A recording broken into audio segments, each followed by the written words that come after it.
It's the Steve and Kyle podcast, coming to you from a device in your grasp. It's a step below taking a nap, but why would you waste your time doing that podcast? If you're alone, download and listen on your cellular phone. Please sit back and then enjoy. It's the Steve and Kyle podcast. Huh. You know, every now and again, Steve, I put the old production hat on. That was you.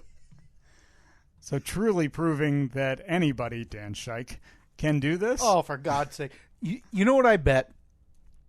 I bet Dan Scheich heard that right there and got so mad he overbilled another garage band. That was Tony in Lansing. Yeah, you That was know, our good buddy Tony in Lansing. you know, Fozzie and the Wet Blankets just got 10% higher on their bill from Scheich the Music Man because Tony Rodabaugh did a far superior job than he's probably doing. That's right. Check them out. Fozzie And in the Wet Blankets, getting Yeah. their music clicked and buttoned Yeah. by Dan Scheich probably right now. They're playing down in the cellar next week. Fozzie and the Wet Blankets seems like a place who's playing at a pizzeria. Yeah, definitely. Like, there's no question Let me just that pull this microphone right out. I mean, big surprise. Yeah.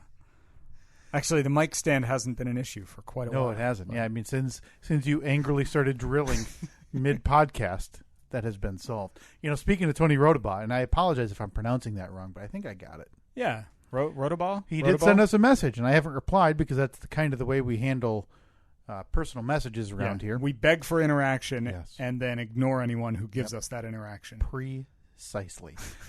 Send us a message. Wants us, Steve, to be on his show. Oh, nice. Now, I may be violating some form of trust because I believe the message he had sent us refers to us as some type of special guest, and that can't be the correct terminology when describing having us on. I don't know. I mean, look, it's his show. He can describe us however he Right. wants. But here's the thing. Hero, he might throw that word out there. But is there anything... Inspiration, role model. Inspiration These are just words that yeah. Tony could use to describe us. Inspiration seems assured that's what he's using to describe us. I mean, he has his own podcast. So at this point, anybody who has started a podcast after June of 2016, you and I can lay some form of claim Yeah, to seniority. being an I inspiration. mean, we got seniority. So you're welcome, Tony, for providing that for you. But yeah, he wants us to be on his show at the end of next month. So we'll see if we Great. can make something like Wait, that happen. He just started his show and he's already booking 25. He's already booking a month and a half out or 5 weeks out. So here's the issue, though, is if he's advertising for his show, quote unquote special guests or whatever, surprise guests, however you want to refer to Heroes it. again, like we said. If he has friends or whoever listening to that thing, which again is already better than anything Scheich's put together in years. Suck it, Scheich. I feel like if I ever meet Dan in the flesh, it's going to be man, I'm sorry. Like, mostly Him to you or no, you me to to him? him, Okay, because I was gonna say, I'm not apologizing I'm for assuming he's a violent man, rage-filled. Well, he's in the music industry, but not in like the cool way. Right, yeah, he's not hanging with the bands, He's not Metallica. He's the guy who pushes the button for Yeah. the Metallica cover band. Here's who's cooler in the music industry than Scheich. And just as a preface, we got into this by saying I would apologize to him if I saw him. Right. If So, you saw him. and that'll never happen. The guy who, when the stage goes dark for even a few moments, Steve, and he, like the lead singer is either sitting on a stool or maybe he's making the rounds. A big song just got done, and then all of a sudden the screen's dark and you see the silhouette of some idiot jog onto the stage and switch the guitars that are in the stands. So he's now a roadie. No. That guy's cooler than what Shike does. Okay. I mean, no offense, but they're actually seeing the band. No offense at all. You're Look, you didn't have enough time to claim offense. Yeah. No, that's true. Yeah. I mean, Shike's sitting there getting MP3s every month from a manager, whereas that guy is at least, smelling the musk of the lead singer on stage. But we digress. Yeah. Tony asked us to be on his show. I love it. I'm looking forward to it. I don't know what his podcast is about, but I'm in.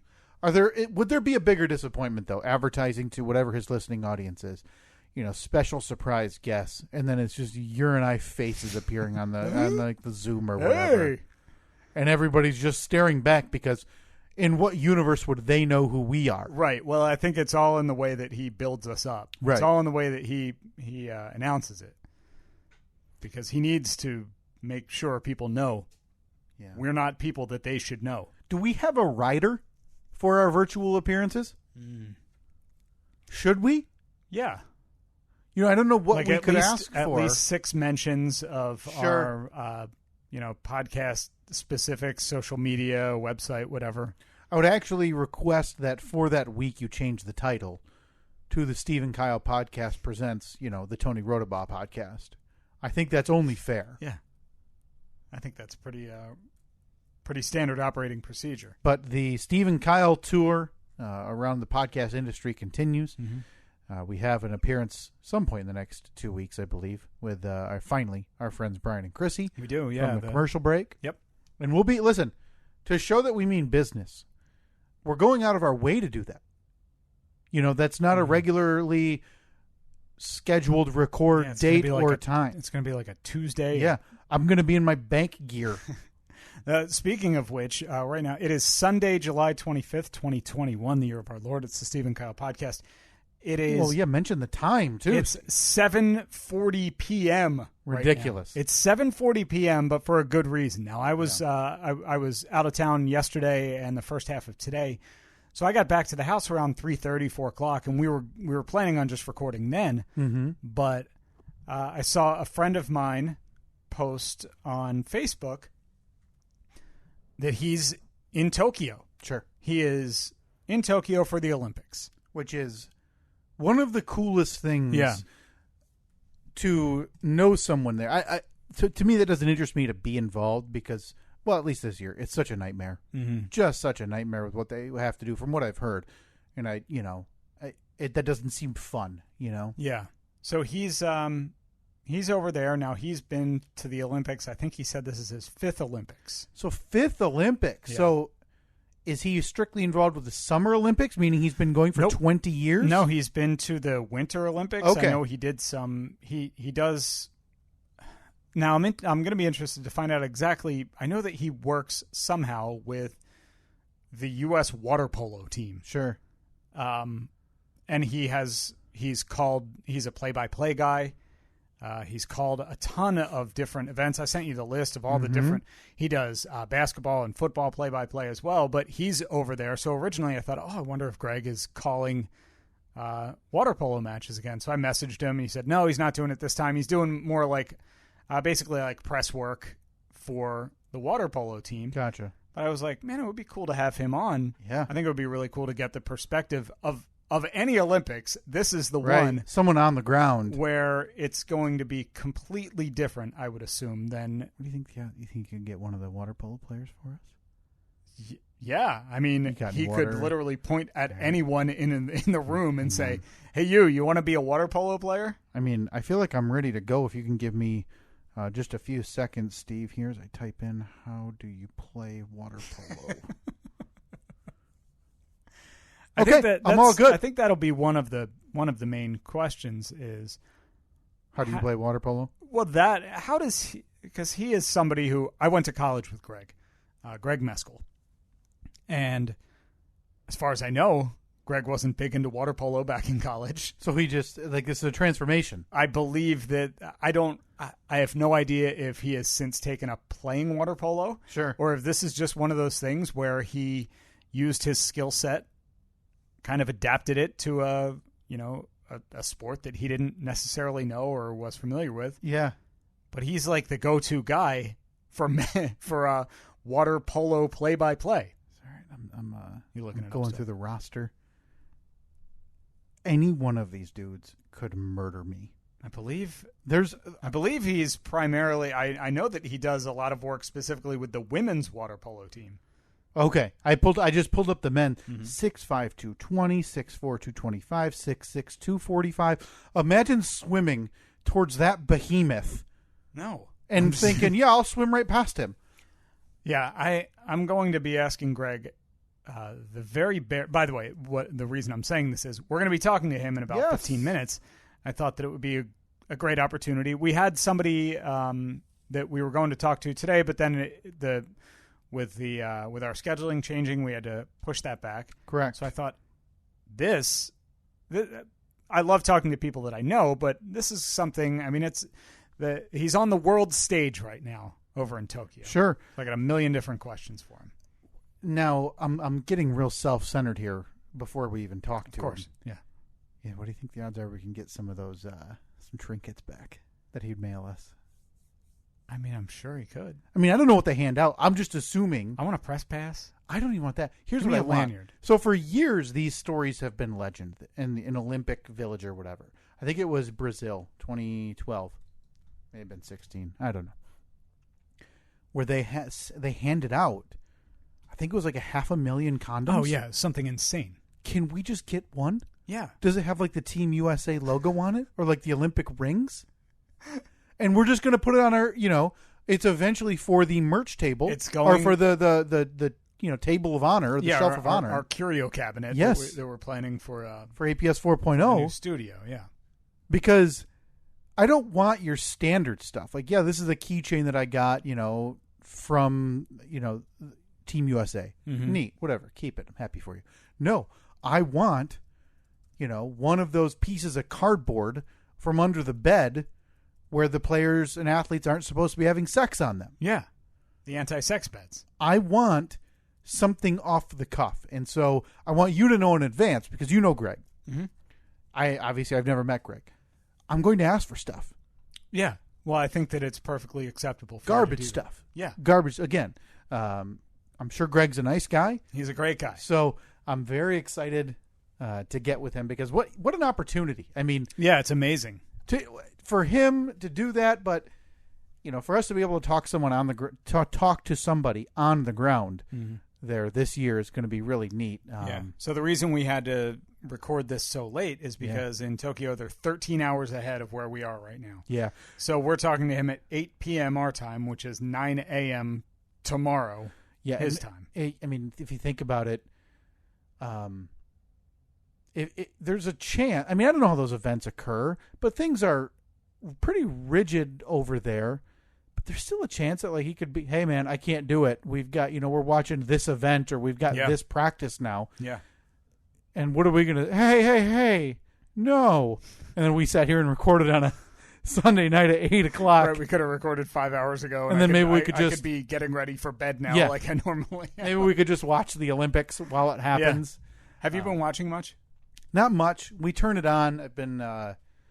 It's everywhere. So it wasn't that long ago that the Olympics felt like still so much of it. The only way you could watch was on tape delay. Yeah. Well, a lot of it's still especially with Tokyo this year. I'm assuming a lot of it is. Well, but it doesn't have to be. That's right. What I mean. I mean, 40 years ago, they talk about the Miracle on Ice. That was all tape delay unless you were live in person. Yeah. And the way news traveled then, nobody really knew until it was televised. Mm-hmm. I feel like even 8, 12, 16 years ago, networks were saying we're only showing the men's 100-yard dash live on prime time on NBC. But now NBC has their own streaming service. They have more than 5 channels that they can put this stuff on. You can find every event as it's happening. So I've been dabbling in handball. Oh, yeah. Men's volleyball, women's beach volleyball, which I have questions about. Women's beach volleyball. I talked about this at length with specifically questions about women's beach volleyball. Yeah, because I don't think it's fair to them. And I shouldn't say that without having spoken to any of the women's beach volleyball participants. Mm-hmm. But you watch those events, and they are wearing bathing suits that are less than bathing suits you see on a beach. Yeah. And that's been an issue. So I started reading about it, and it seems like the entire team, so not just the twosome that are on the beach, but like my interpretation would be every athlete in that area for country A has to agree on a certain outfit. Yeah. And now they have an outfit that is, almost a long sleeve, and like they look like leggings, and you're on the beach, so there's sand. You don't really want that. But it feels like there was a nice halfway option of like bike shorts and a shorter top. Yeah. Obviously, I don't know the competitive advantages or disadvantages, or who knows? They're used to being on the beach, wearing a bathing suit. But I feel like the ones they have to wear, like that's why ratings are high. Let's not kid ourselves here. Yeah. I mean, women's beach volleyball is known as one of the higher rated events in the Olympics, in the Summer Olympics. Track and field, because it's, the 10 seconds and it's over. But women's beach volleyball for that reason. Mm-hmm.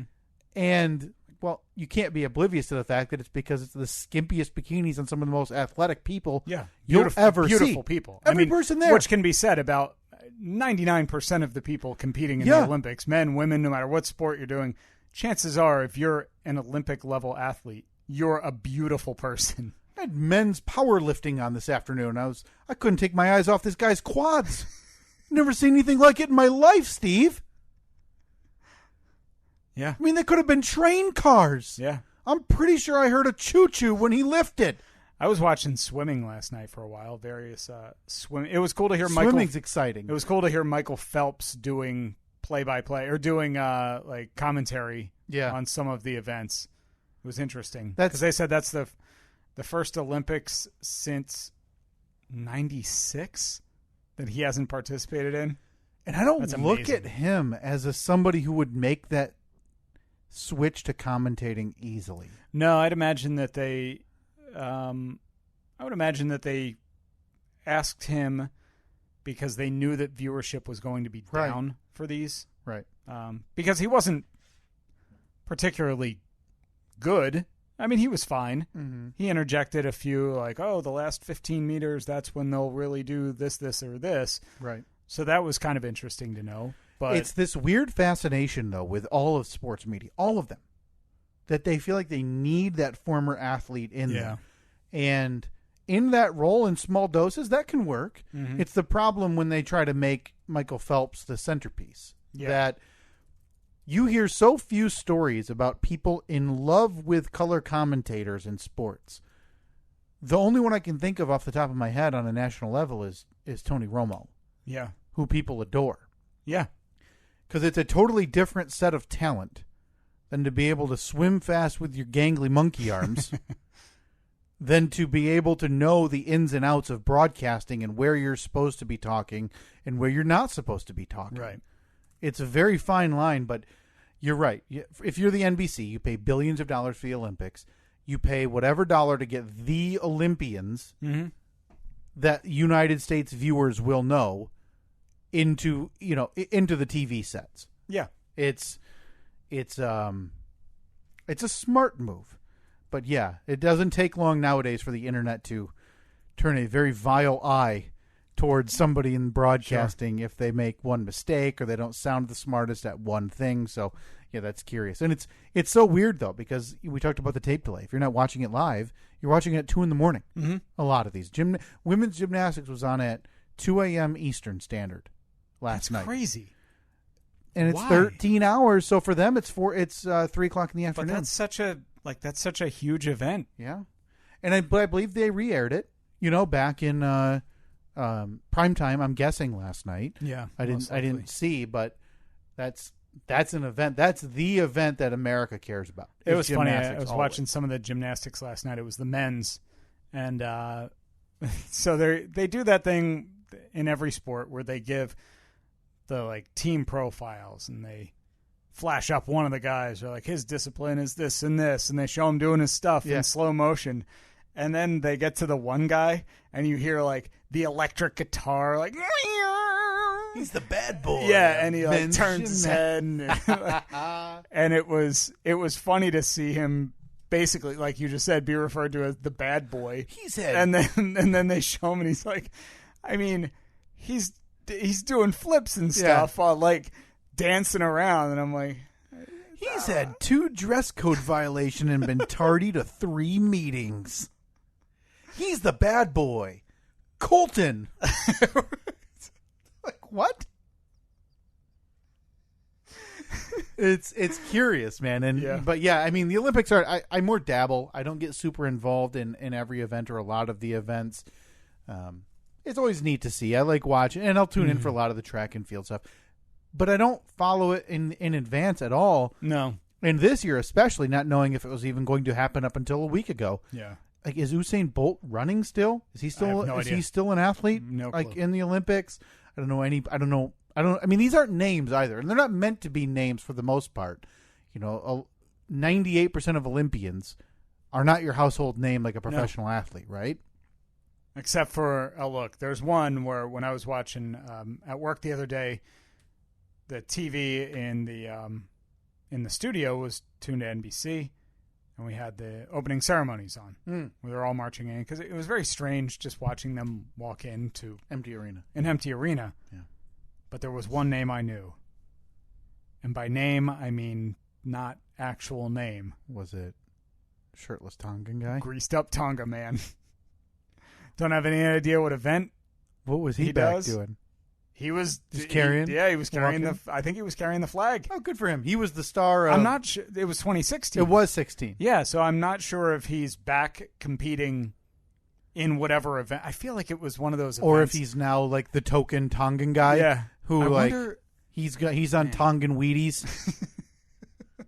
He's doing Tongan Sports Center a couple nights a week. We're gonna have to ask Greg. Because Greg is our greased up Tongan guy. He is our because I assume that greased up Tongan man walks around the Olympic Village greased up. I feel like it doesn't just come off. Oh God, no. And why would you? When you look like that, would you? If you look like that, and I don't have my computer with me tonight. My apologies, but I'll try to put this on the poll. If you looked like that, would you ever take the grease off? Not a chance. Because you don't look better if you're not like, you'll never look better than that. No. With that grease accentuating every crevice in your 15-pack of abs. Oh, that's right. Remember this guy? He was in one event in the Summer Olympics in 2016. And then, let's see, I'm pulling up the article right now. Pita Tuafua. Yeah. Greased up Taekwondo, canoeist, and skier. Remember, he attempted to like water skiing? No, he attempted to qualify for like the winter games. Okay, as a skier. Boy, yeah. That. I mean, it's not like. Is it just Tonga? Is it the Tongan Islands? Is Tonga an island? Am I even saying it right? Tonga? Tonga. Tonga. Tonga? Tongan. Tongan. We're just going to have to ask Greg. Greg is he's our boots Olympic on the ground. I feel like we should get right into the nitty gritty and be like, so, Greg, USA basketball. They lose one to France. He's a big basketball fan. Oh, so he might know that? He would absolutely. We've got to find out that he won't know then. I would have said water polo, but it turns out he's an expert on it. 15 years ago, I would have told you water polo. But then Greg went and became a water polo expert in the time I haven't seen him. Steve, I've got a very quick, before we get Greg on the phone, it's kind of a D.I. Kyle success, I guess. But not without some level of failure. Of course, yeah. I'd had to replace this for a few years, and I don't know how often you're supposed to or they do replace mailboxes. What's the lifespan of a mailbox? You recently replaced yours. Yeah, I had to. Ours just your box, though. Ours was kind of falling apart. I didn't replace the whole post. Okay. Is it a 20-year? Is a mailbox is it a 20-year mailbox? However long it lasts. Like once it started, ours was like an old metal one, And Okay, it was yeah, that's kind what of- ours is too. Yeah, ours, it was just like the paint was chipping off. It was rusty in spots. It just looked like crap. So I went out and bought the old plastic one. Of course, I had to make sure it was approved by the General Postmaster. General Postmaster doing his job, sitting there in the factory, examining everyone to make sure that door opens and closes before he's giving his stamp of approval to every mailbox. That's our fearless General Postmaster doing the Lord's work there for the government. Right. So my mailbox for about a year now, I'd noticed, has been really, really wobbly. So the entire structure, not just the box, Post and but all. the box was really old anyway, metal, gray, so there's rust spots. Hated it. So the post had been wobbly. I looked at it. I started to lift it. I could have lifted the whole thing out if I at any point. So I knew, hey, in the spring, obviously it's stretching into summer, I need to replace this thing. I'm ready to get a new one. So I'd helped my dad do theirs a few years ago. Bag of concrete, new post, new box, whatever. So I finally got off my butt last week when I was at the store, and I got the materials. I bought a post, got a box, got new letters, Steve. I even got post-setting bag of concrete that you don't mix beforehand. It kind of mixes in the hole. Is that the one where like you roll it over? And I don't think so. Oh, okay. It was a bag. I think it's a pre-mix. Okay. So essentially, you're Oh, so you adding just water dump it in there. the ground Yeah, I gotcha. and doing it. I even got new reflectors. Okay, Just in case someone is just wildly out of control Yes. driving down the Yep. road. I don't know why they're on mailboxes. I knew my old one had them, and they had obviously peeled to uselessness long ago. I had everything. I'd never been more prepared for a DI Kyle project in my life. I wanted to do it today because I knew we didn't really have anything planned this morning because we weren't going to record the podcast. But my wife at 4 o'clock yesterday, with a severe thunderstorm warning, let's just go do it. Let's just go do it. We don't have anything to do in the morning. Let's just wait. But she walks out there, the tree practically blowing down in our front yard. It's the best time to do it. And You're really going to test the strength of that new mailbox. I hadn't even looked at general instructions because in my mind, I was going to take the new post, put it in the hole of the old post, Yeah. pour concrete in there until, a few inches below grass level, Yeah. water, let it set for a second, strap the box on top and be done. Maybe push a little mulch or dirt up around it. So I take the post out and I realize the post is, boy, this isn't quite like 6 feet tall like I anticipated it being. So the township says it has to be 40 to 45 inches off the ground. Of course, This of course they have to get involved too. This thing's like 44 inches tall total. I'm like, well, what is this? Apparently, I bought a fancy newfangled one where it's a piece of metal like rebar, Oh yeah. and you hammer put that in. half of it down on the ground, and then you set the post on top of the other half, and hammer that in. So there I am sitting like an idiot, storm bearing down. My wife runs inside because my son wakes up from his nap. Oh, so she's gone. I'm sitting there with a yard-long level, going like this, trying to figure out, okay, so the post is level here. The rubber mallet. Wait, you were putting the level this way on the post? Yeah, because I knew when I put the box on, the long Okay. level, I wanted the box on. I Gotcha. didn't want the box angled downward or Well, you upward. should have put the level going up and down. That'll tell you if it's level. You just move it from No, side to no, side. it has to be right on top. That's the way levels work, Steve. I don't think that's the way I levels can't believe work. I have to show you how levels work, Steve. So I'm doing this with one hand, holding the post with the other hand, as I'm taking my rubber mallet, hitting, and the rubber mallet part of said mallet flies across the yard. I say out loud the words, F it! And I leave it, and I screw in the box on top. I go to put the new letters that I bought. I bought 4 letters. I was like, hey, I know the 4 numbers. Boop, boop, boop, boop. Didn't realize I bought a black mailbox and black letters.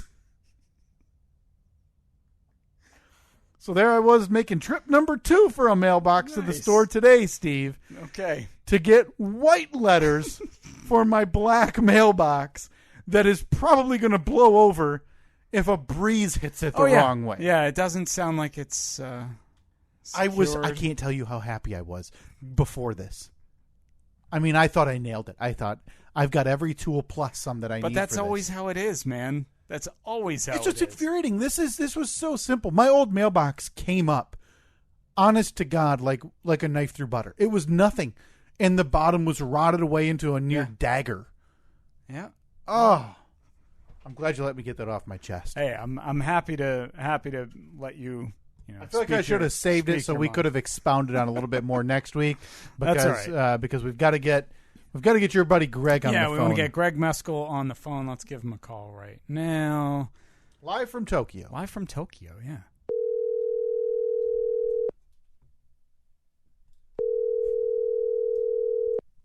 Hello? Greg Meskel. Steve McKiernan, what's up, man? It's been a few minutes since we've talked last, hasn't it? Just a couple, yeah. Just a few. I was trying to think of the last time I talked to you, and then I just started getting sad, so I stopped the exercise. Now, Greg, first of all, welcome to the Steve and Kyle podcast. I want to run down your list of accolades, I guess we could say, your resume. Okay. As you're talking to us again, live from Tokyo. So it's 9 a.m. in Tokyo, right? 9 a.m., and the dates, they get away from you here, but 9 a.m. on Monday morning, yeah. Okay, 9 a.m. Monday morning. Yeah. It is 8 p.m. Sunday night here. So you sent this to me last night. Now, you've called events for ESPN, the Pac-12 Network, the Olympic Channel, NBC Sports Network, Big Ten Network. You're the voice of the Fan-Controlled Football League on Twitch, which is really cool. You're the voice of Manhattan College football, or Manhattan College men's basketball on ESPN3, ESPN Plus.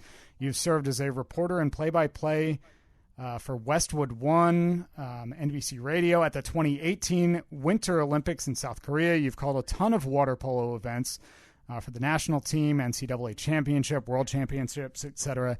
Now, you sent me all that, but you forgot to include that you are a college friend of mine, and I'm a little disappointed about that. Where would that rank on that list?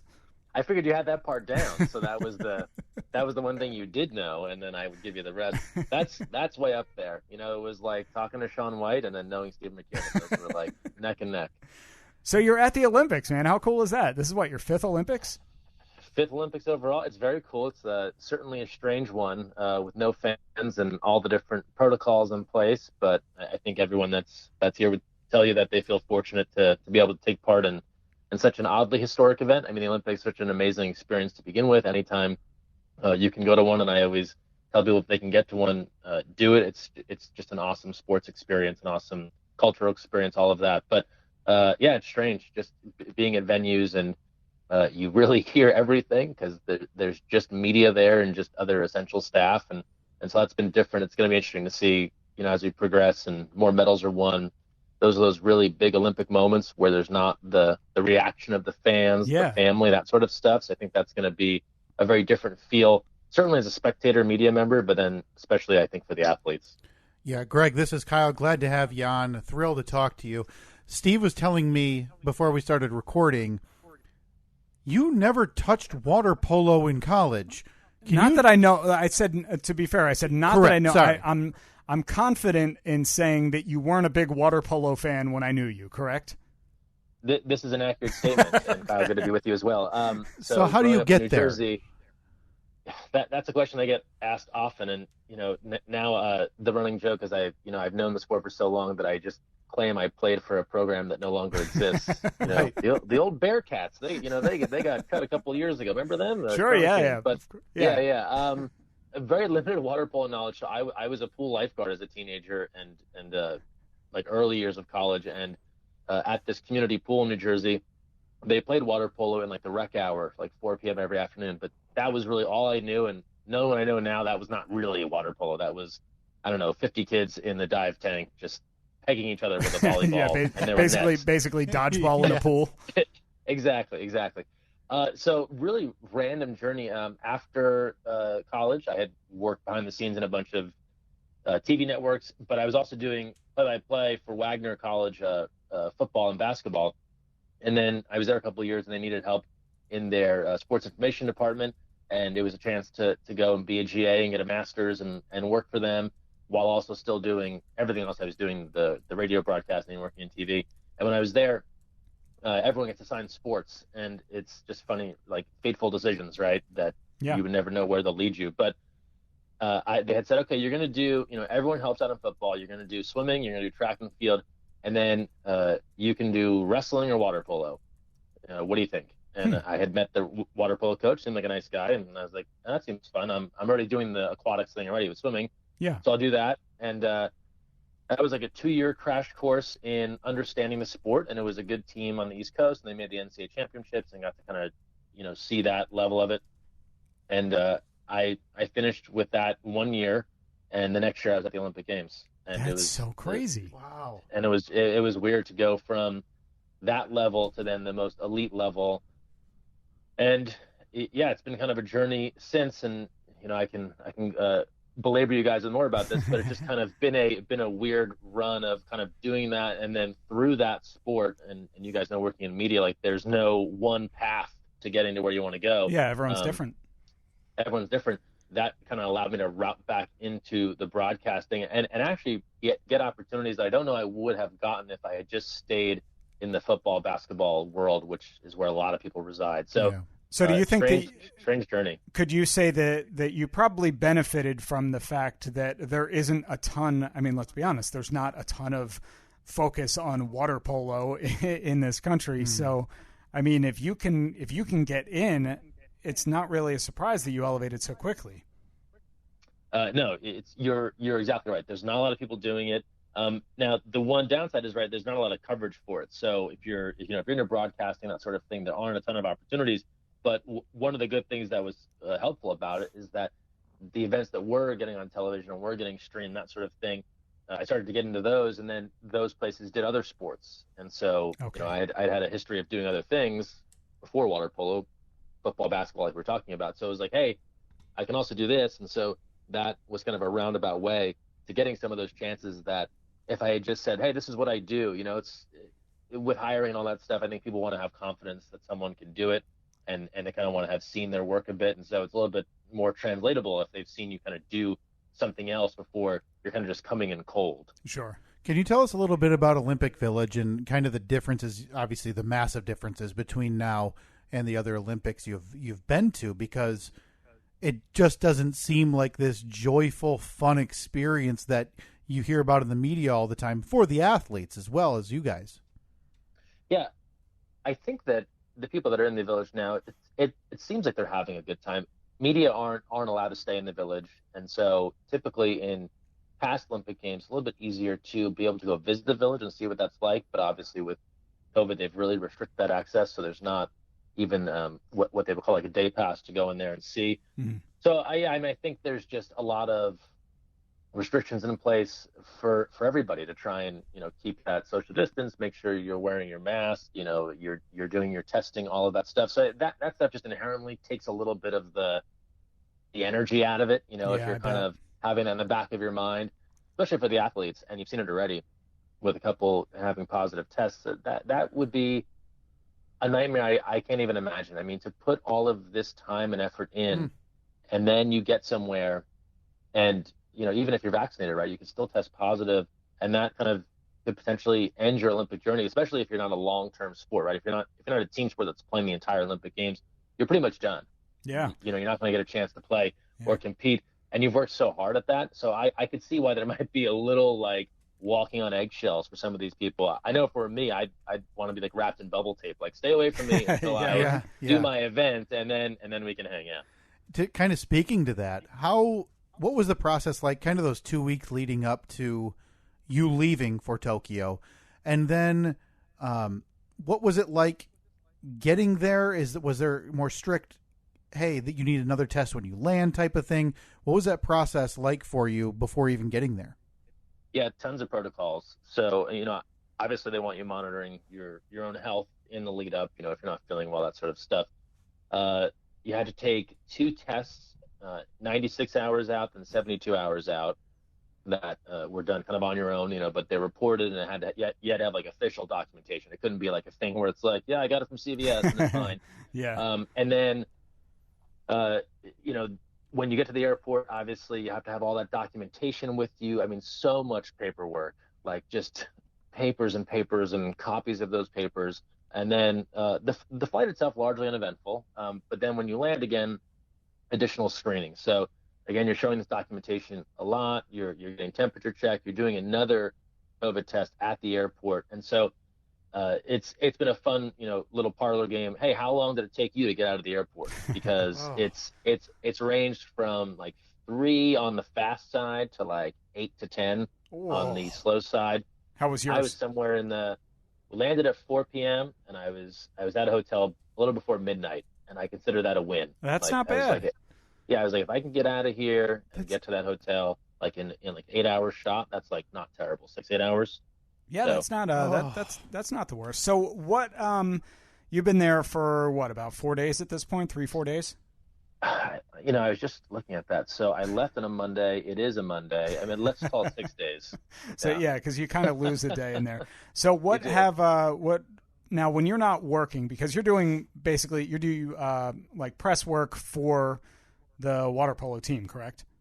Correct. Yeah. Just, lots of social media coverage of them and, kind of sharing photos and helping facilitate interviews, that sort of stuff for them. We had a couple of press conferences before the game started. So all that sort of thing. So in your downtime, if you have any, you may not have any at all, but do you get to go to other events? Yes, and so I actually just went and saw. Unfortunately, the men's basketball lost to France last night, which was the first men's loss at the Olympics since 2004, I believe. 25 in a row. Yeah, they had been doing quite well. So although France, a lot of NBA guys on that team, so it's not it's a group of slouches. But to your point, and this goes for any Olympic Games, you can typically go and see other stuff, but it's very calculated. So, you only have so much time. It's a very busy schedule. So you're always looking at days and trying to look ahead a few days and say like, okay, do I have 3 hours there, 4 hours Right. there where I can kind of go and do something or go see something and then kind of get back to what we're doing. And so we had an earlier game yesterday and that, that worked out for last night. Also, it helped. It was a very late start. It was a 9 p.m. start. So that's typical, different here. Again, more procedures in place due to COVID. So you could typically just go to certain events. There's a reservation system in now to ensure that events aren't overwhelmed with people because, again, Sure. they really want to create distance and, all that sort of thing. So that's the one wrinkle in that. In the past, you used to just be able to look at the schedule and just say, I'm gonna go into this and I'm gonna walk Yeah. over there and come back to this. You can knock out 3 things in an hour if all the venues were closed.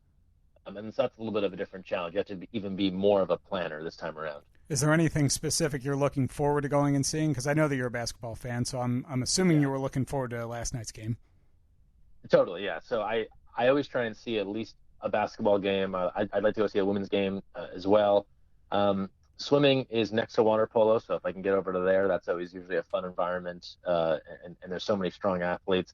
And then just something, maybe I haven't seen before. I was talking with some other people that are here that judo, the competition for judo is in a really historic facility here in Tokyo, and kind of part of the origins of the sport. And so that might be a cool thing to check out that I've never seen in person. So that's one of the fun things about the games is that you can go and see things that maybe you didn't know a whole lot about, and suddenly you're a heavily invested fan in what's happening, and and cheering it on and quickly learning what's happening, and by the end you're rooting for someone to win a medal. You've been there for about 6 days, you mentioned, Greg. It's I forget the exact date it happened. I believe it was Tuesday or Wednesday where one of the heads of the Olympic Committee for Tokyo came out and mentioned something about, hey, there's still a chance that we might last minute cancel this thing. How close, or was there any fear among you, any other administration, that this thing's really in danger of actually being canceled?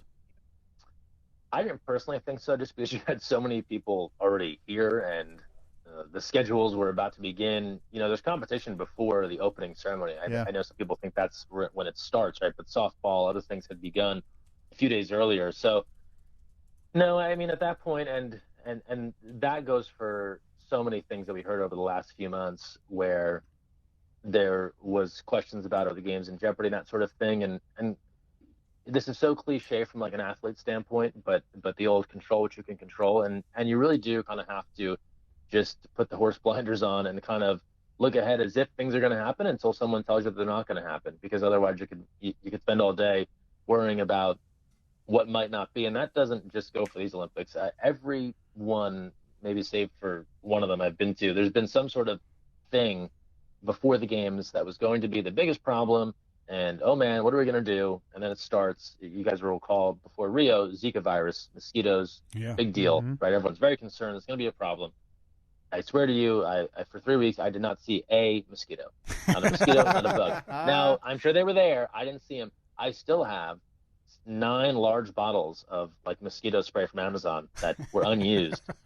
Like, I came out of that bus in Rio, like, coated in spray, like, ready for battle. I was, like, hosing myself down for the first, like, 2 days. And then I'm walking around, and I'm like, either this stuff is really impressive spray, right, or there are no bugs. So, but you just don't know until you get there, right? So, there's an old cliche, right? Like, it's like, the games will take over. It's like once the sports begin, that's, what everyone will kind of focus on. And that's typically what happens is people want to see all the athletes do their thing. They're the reason why we're here. Let's talk overall experiences, Greg. If this is your 5th Olympics, you're in Tokyo, you mentioned Rio. I don't know the other ones that you've been to. How would you rank? What are your top 3 so far? It might not be fair giving you only a week in Tokyo, but what are your top 3 Olympic experiences so far in your career? Yeah, well, Kyle, you'll make it easy on me. I'll just take Tokyo out because it's not complete, so I can't judge it. So now we're just looking at 4. So this is challenging because I get asked this a lot, and I say, they're all great in their own way, and it's really true. So the other ones were Pyeongchang 2018 winter, and then London 2012, and then Beijing in 2008. It's super hard to pick all of those. 2008, so memorable because I had never been anywhere. I'd never left the country at all. And so to go to those Olympic Games and to see all of that, like, it's funny now having gone to it afterwards, other games, and there's still things from that first games that are just like burned in my brain that aren't from the other ones. I think because it was such a different cultural experience too, new language, all of that sort of stuff. Yeah. So that was very cool. Yes, I'd probably put that, and then this is no knock on London. I love London, but I think in Rio and in Pyeongchang, I was able to do much more broadcasting, and I was primarily a broadcaster in South Korea, doing reporting and a little bit of play-by-play, and that's really the first love for me. So I think that was probably my favorite if I look at 2018, just from a professional standpoint of like, this is what I love to do, and I was able to do it. Amongst the best athletes in the world. So that's probably what I would put first if I had to. And then maybe Beijing second, just because it was that kind of first experience. And then Rio is just such a beautiful place, you know? So take that, London. It's hard. It's hard though. Yeah, exactly. Yes. This is my anti-London problem. But I'm glad you were finally able to get that out there because everybody was wondering. I've been sitting on that for a while. Now, for me, there's been kind of 3 storylines for the Olympics. 1, will they actually happen or not? 2 is during the opening ceremonies the other day when Hot Tongan Man walked in with his body all greased up again. What was everyone had to be talking about it, right? That's the talk of the town, right? Well, so and I have to look up his name, but it's Peta something. He's a returner, so he has done this in the past. Yeah, and I want to say he also was at the Winter Games in a different sport. Yeah, he was. We were talking about this beforehand. It's such a crazy story. He was the flag bearer at the 2016 games, the 2016 Summer Games. He walked in, shirt off, greased up, and I mean the internet immediately blew up. And then I think that in like a year's time, he decided, I want to do that again, and took up skiing and tried to qualify for the 2018 games. Yeah. I remember that when he came out in 2016, and it's obviously a different scene because there was fans there and just kind of the reaction. But it was, as someone who loved some WWF back in the day, very reminiscent of like the Macho Man Randy Savage. Yeah, amazing. Or, someone, just kind of cruising out to the ring, glistening, like the Hulkster. So, he's clearly a showman. He knows what to do. That event is time to show out, right? You see all the different outfits and what everyone puts on, and it's like like a red carpet when everyone judges the fact and everything like that. So, hey, I applaud him. Getting the name out there for his country and for himself, and hopefully we'll see him maybe in Beijing in only a couple of months for the Winter Games, or perhaps in Paris, and he can try and one up his whole show somehow. Yeah, I mean, like we talked about it before. If either of us looked even remotely as good as him, it's like the old, if you've got it, flaunt it. Why not? I would never wear a shirt, Greg. I would never wear a shirt. No, not even in those cold winters. Just go out there and just flaunt it. I mean, you deserved it. You earned it. And this is an assumption on my part, but probably not pants either. No, definitely not. Definitely not. Now that you may have, you may run into some legal issues, but that's, again, your choice. Now, what about the anti-sex beds? That was the big story about the Olympic Village. Everyone talking about that too. Yeah, well, talking about it in the sense that it's not true, So it was another one of those. It was another one of those things that had to be quickly debunked. This was an original. The Olympics, especially here, they put a big focus on sustainability, right, and recycling and all of that stuff. And so those beds, I want to say, were really announced in 2019 or 2020. As like, hey, these are going to be the perfect sustainable, recyclable beds, cardboard frames, right? And it's not like the boxer TV came in, right? It's not going to fall apart immediately. But of course, some enterprising journalist on the internet, or I don't know, someone who just shares memes or whatever, put that out there, just looked at it and was like, oh, this is clearly designed so that no one spends time together, outside of the competition. It's like, that's just not the case. And so you've seen some really funny videos. I think the U.S. Women's rugby team did a video on TikTok of them doing all these different poses on the bed, like jumping around and showing how it could withstand all this force. So it's classic. It's just you get people looking for stories that are all over the place, and this was one of them. And and then of course it only took a couple of days, and everyone was like, wait a minute, we did a single Google search. It turns out they announced these beds 2 years ago, and they're for the environment. Yeah, I'm glad Steve mentioned it. I'm glad that door has been cracked open, because you've been to 5 Olympics, like you talk about. You can't shut up about it. Go ahead, Kyle, proceed. And it's lore almost among hearing about Olympic villages and Olympics about the athletes and how they just go wild. All of them have sex with all of the other ones. Yeah. Is there anything that you can speak to? Obviously not specifically seeing or whatever. Is that something that's talked about, or that you've, kind of overheard? Like, yeah, that's kind of true, or no, that's totally false? Well, first of all, your numbers don't add up. It's not possible for all the athletes to have sex with all the other athletes. No. I've done the math, Greg. Hey, look, I've done the math. Anything is possible, Greg. Anything's possible. Yeah. I see how long those power lifters work, Greg. It's not long. Okay, it leaves a lot of time for the anti-boning beds. I'm going to give you guys a very boring answer in that and this is because I have never stayed in a village, so I have never, heard of that. Look, I've also always been around a team sport, and they are competing the entire time. So they're very focused on their competition. They're, they start play the day they get there, and they finish really the day the Olympics ends. And so it might be a different story for lots of individual athletes. And then I'll tell you too, kind of being in that media journalist role, this is typically not a story that's getting volunteered to me, right? So, hey, where's the media guy? We got to tell him about sex. Greg, you're not going to believe who I hooked up with. Yeah, that's just, I'm the last person that's getting told about any of that. So if that stuff is happening, they're sharing those details with someone else. I want to talk a little bit about fan-controlled football that you're a part of, because what a fascinating phenom that appears to have come out of nowhere in the last few years, and now this past year attracting kind of former NFL players is the best way to phrase them. Johnny Manziel, Josh Gordon. What has that been like for you? Because what a weird new venture, but it seems to have some capital and some real legs behind it. I mean, the ownership has Marshawn Lynch and, other star athletes. What a weird adventure. Can you kind of explain or quickly run down how it works?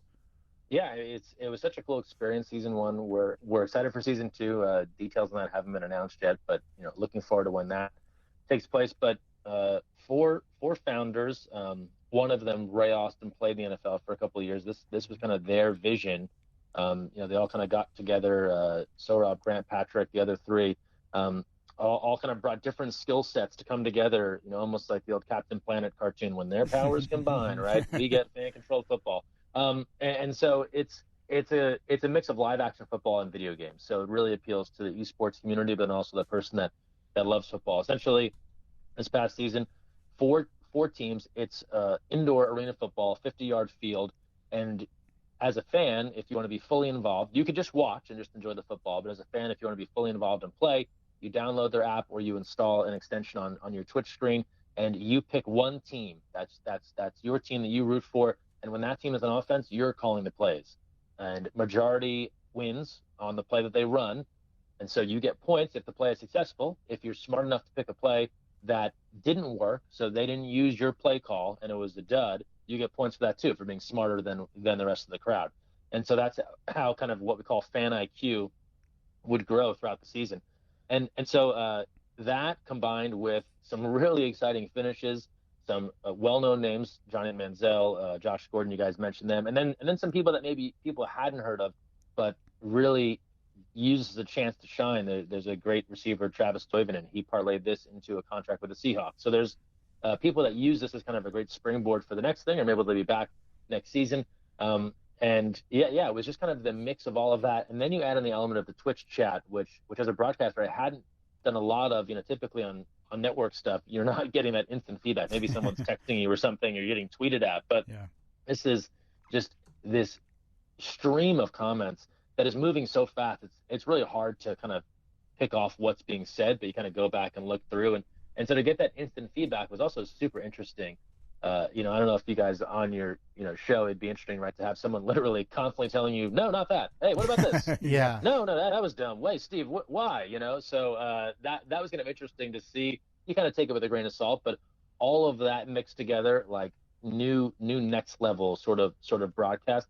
And the feedback was great. Our viewership rose every week over week, and then we had a really great pop for the championship. So it was awesome. How frustrating is it to the players when the fans who think that they're experts, because, I mean, let's face it, it's people who play video games, it's people who watch sports, it's fantasy football fans, not necessarily anyone that's actually played the sport before, but was there ever a time where you could sense the frustration from the players because the fans made a stupid choice? Well, it was funny early on, and then fans, I think, acclimated and figured it out and leveled out the balance on their play calling, because remember, they're only calling offense. But there is a hot mic booth, the Wendy's hot mic booth in the corner of the end zone that players kind of go into after touchdowns, just whenever they wanted to go say something. And early on, it was so pass heavy.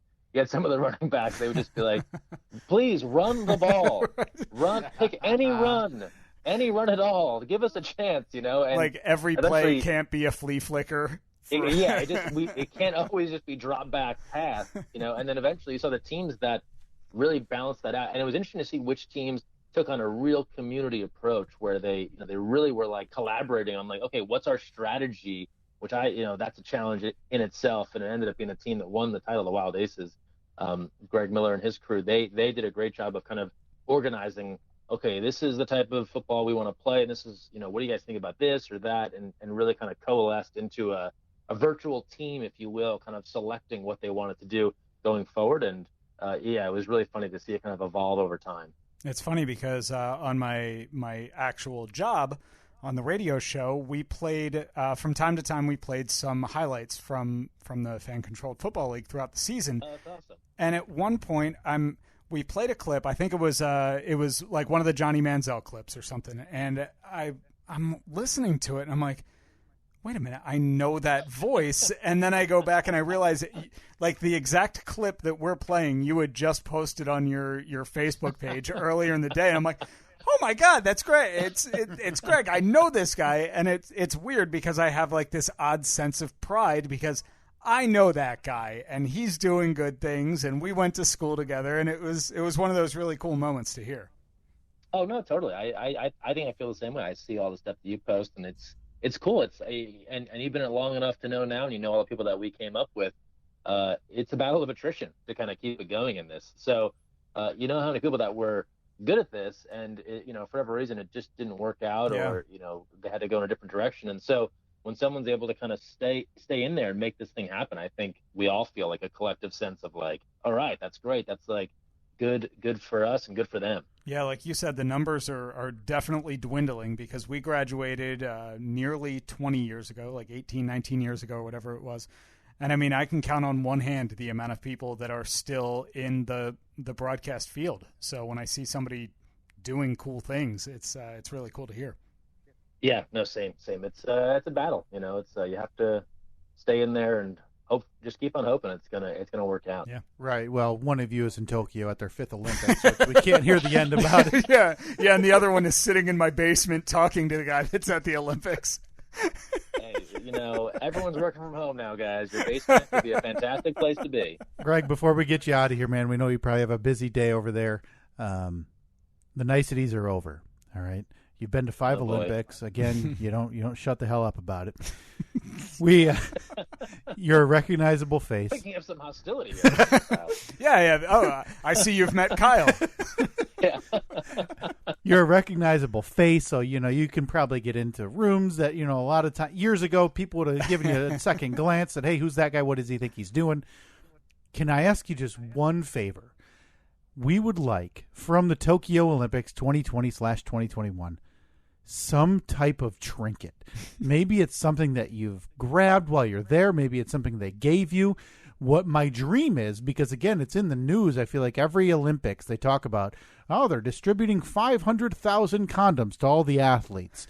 I want an Olympic ring branded condom if you could get your hands on one of those, or, some other trinket that you take and you're like, oh yeah, I'm going to discard this because I don't want to travel with it, across the globe. Yeah, I mean, maybe an anti-sex bed. If you can get us one of them, if you can fit it in your carry-on, we'd appreciate that. I mean, I think we've covered those. They're going to be recycled. They're not going to be available.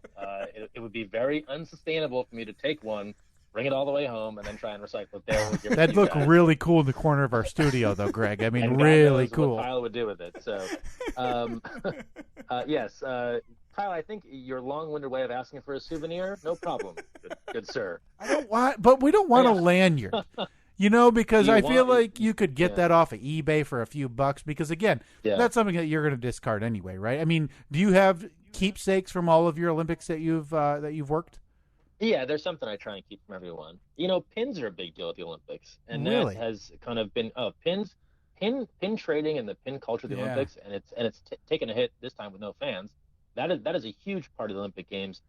People are rabid to collect and try and get unique ones, and so a pin from this Olympic Games that might be considered a rare item to have. So I have some of those. I would be happy to hold one of those for you. And then if I see anything else random, non-sex related, sorry to disappoint you, I will see what I can do to bring that back to you. Look, don't say non-sex related. It could just happen. I mean, look.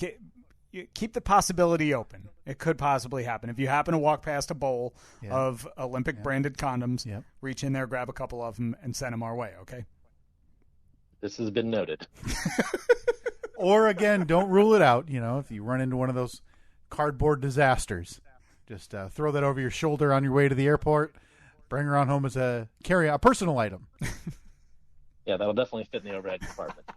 Well, Greg, I see you haven't left that basement much. No, not at all. We've been in here for a year and a half. We need something to do. I hope someone has a window, or at least get some sunlight to get some food and drinks down there for you guys. Well, Greg, this is the point in the interview where we would cue up the Olympic theme music, but I'm pretty sure that is not Creative Commons. Yeah. Pretty sure that is a copyrighted piece of... You are correct. Greg Meskel, everybody. Greg, where can people find you? If you're, I know you're doing a lot of press work for, I'm assuming it's all of Team USA and the water polo team. Where can people find you to see what you're putting out there right now while you're in Tokyo? Yeah, good place. Twitter or Instagram at Greg Meskel on Twitter, and then the very creative at MacLeod on Instagram. Mescalade. Which is like Escalade, but my last name. Mescalade. We'll make those will be in the show notes for everybody as well. Please follow along Greg in Tokyo. Again, his 5th Olympics, and good God, we may never hear the end of it. Hey guys, thanks for having me. Dude, thank you. It was Kyle, great. Yeah, it's been a thrill to just learn your heartwarming personality. Steve, always a pleasure to chat with you as well. Man, it's been great to talk to you. I hope to actually see you in person at some point soon, once the world somewhat returns to normal. Yes, we're long overdue for a nice West Long Branch reunion. Oh, definitely, yes. Can't wait. Yeah. All right, man, it was great to talk to you. Be safe over there, all right? All right, guys, take care. Take care, Greg. man, he is a good guy. Kind of a dick about the Olympics, huh? Wouldn't shut up about it. What a weird thing to... Hey, we're inviting you on to talk about this thing, but when you talk about that thing, we're just going to drag you for talking about that thing that we asked you to talk about. See, everybody, the key to that joke is that he only mentioned he'd done 5 Olympics once. Actually, I'm pretty sure I mentioned it. I don't even know if he did. Yeah, you may have. Oh, man, what a good dude. I love that guy.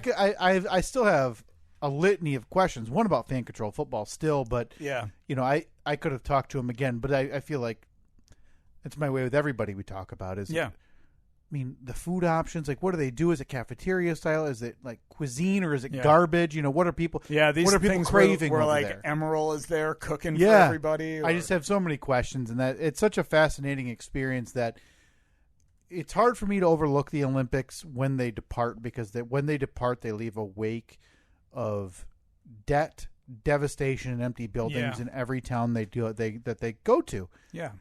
But while they're there, people are so enamored with it. And it's the pomp and circumstance of it all, It's the world stage. It is. I mean, everybody's watching for that couple of weeks. Yeah, and it's so neat to see. I mean, you've been in some of those scenarios. I mean, you were at the wedding, the royal wedding, however many years ago that was. It's so weird the way the world latches onto some certain things. Yeah. But very, very cool to be able to talk to Greg live on the scene in Tokyo. I'd love to get him on another. I mean, you knew him in college, which means I have to ask him a million questions about your college experience. Oh, sure, yeah. He's a good source. He's a good wealth of information. I mean, I don't think he was underwear wrestling. He was not. He was not part of the infamous group underwear wrestling. Right. Not underwear, to be clear. Once again. History has held that in place, that was underwear wrestling when a neighbor girl ran in and you sprinted upstairs hoping nobody saw you. Oh, God. Ugh, just thinking about that. It's not one of my prouder moments. Outstanding. That not was one of my prouder moments at all. Now, we had talked about possibly doing a... all right. We had talked about possibly playing the outro music. Which we will possibly talk about doing again next week. And next week we should have another guest on. The one the interview we had scheduled for this week that we had to reschedule presumably will be next week. I'm not going to guarantee that. So the run continues here. Yeah, again, you can find Greg at Greg Meskel on Twitter and Instagram. Did he say? I'm not sure which Mescalade one. on Instagram. Mescalade is on Instagram. And now it's MESCALL. Greg with 1 G. So you can kind of follow along. I know he's posting a lot of stuff about what's going on at the Olympics. It's a cool insider view. Yeah. Of the biggest event in the world. Yeah. I mean, that's a fascinating experience to be to any of them, let alone 5 different experiences of varying involvement, you kind of get to see the ins and outs. So big thanks to Greg for taking the time. Can't imagine he has a lot of free time during the Olympics. So good to talk to him. Again, an old college buddy. Coming through in the clutch. Nostalgia. But I was serious, though. When we played a clip of him on the radio show a couple months ago, I was like, wait, that's amazing. It's so cool to see somebody. What a neat way to remember. Somebody doing so well. So big thanks to Greg. At Steve and Kyle, Facebook, Twitter, Instagram. We will talk to you next week. See ya.